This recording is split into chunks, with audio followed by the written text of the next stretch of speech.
Most people, when we talk about luxury ocean liners, will always think of the extravagance and the size of Titanic. But some of the ocean liners that came after Titanic were way more well appointed, way more luxurious, much bigger of course, and vastly more palatial inside.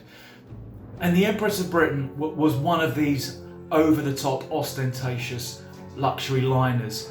What was unique about the Empress of Britain is that she was one of the first large ships to have a dual purpose as both an ocean liner in the summer months, but then in the winter would be converted into a cruise ship to embark on round-the-world voyages. But those trips were only for the super wealthy of the day that could afford the enormous ticket price for travelling on what was essentially a floating palace. And sadly, absolutely nothing remains of this giant white ship and all the finery that was on board. Of course, in the Second World War, many liners were seized and requisitioned by governments and turned into troop ships.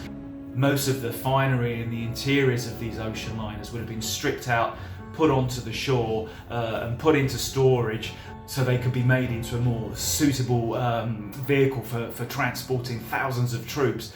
But sadly, such was the rush to get the Empress of Britain ready for war that none of this was done, and she was literally covered over in panelling and everything was left intact as the troops boarded.